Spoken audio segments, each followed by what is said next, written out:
மக்கள் அனைவருக்கும் வணக்கம்.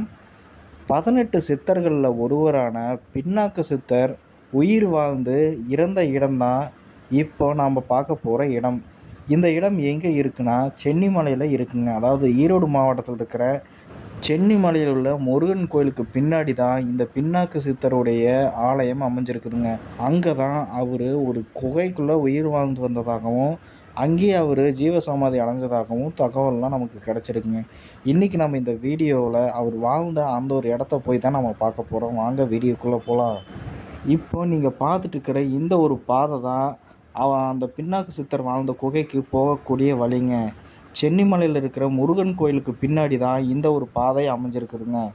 அந்த ஒரு பாதையில் நீங்கள் நேராக வந்துகிட்டே இருந்தீங்கன்னா அந்த பாதையினோட முடிவில் தான் பின்னாக்கு சித்தர் உயிர் வாழ்ந்த குகை அங்கே அமைஞ்சிருக்குதுங்க.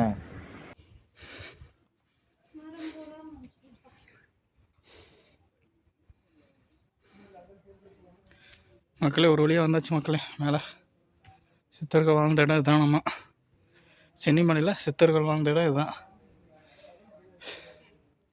அவருக்கான கோயில் அங்கே உள்ளே இருக்குது. உள்ளே வீடியோ எடுக்க விட மாட்டாங்க. ஸோ வெளியே வந்து அப்படியே மேலே காமிக்கிறேன்.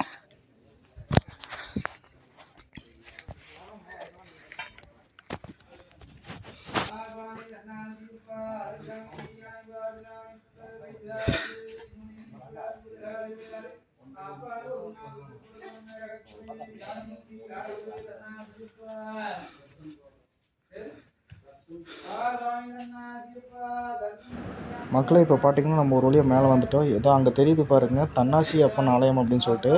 ஸோ அந்த ஒரு இடத்துல பார்த்தீங்கன்னா அதுக்கு பக்கத்தில் தான் பின்னாக்கு சித்தருடைய குகை இருக்குது மக்களே. இப்போ இங்கே பார்க்குறதா பின்னாக்கு சித்தர் வாழ்ந்த குகைங்க. அந்த குகையில் பார்த்தீங்கன்னா போஸ்டர்ஸ் எல்லாம் வச்சுருக்காங்க. இங்கே எந்த சித்தர்களாக இருந்தாங்க அப்படின்னு சொல்லிட்டு ஒரு 18 சித்தர்களுடைய ஃபோட்டோ வச்சுருக்காங்க. ஸோ அந்த ஒரு ஃபோட்டோக்கு பக்கத்துலேயே பார்த்தீங்கன்னா ஒரு சின்ன கதவு இருக்கும். அது அந்த கீழே இருக்கக்கூடிய அந்த கதவு தான் பின்னாக்கு சித்தர் வாழ்ந்த குகை. ஆக்சுவலி இந்த ஒரு குகையில் பார்த்தீங்கன்னா இதுக்குள்ளே இன்னுமே வழி உள்ளே போகுது. இவங்க கேட்டை வச்சு சாத்தி வச்சுட்டாங்க, யாரும் உள்ளே போகக்கூடாது அப்படிங்கிறதுக்காக. ஸோ இந்த குகைக்குள்ளே பார்த்தீங்கன்னா தனியாக ஒரு பாதை வந்து உள்ளே போகுது. ஒரு மனிதன் உள்ளே போகக்கூடிய அளவுக்கு வந்து ஒரு பாதை உள்ளே போகுது மக்களே. ஸோ இதுக்குள்ளே தான் பார்த்தீங்கன்னா பின்னாக்கு சித்தர் உயிர் வாழ்ந்துட்டு இருந்திருக்காரு. சரி மக்களே, இது போன்ற தொடர்ந்து கோவில் சம்மந்தமான தகவல்களை தெரிஞ்சுக்க என்னுடைய சேனலை சப்ஸ்கிரைப் பண்ணி எனக்கு சப்போர்ட் பண்ணுங்கள்.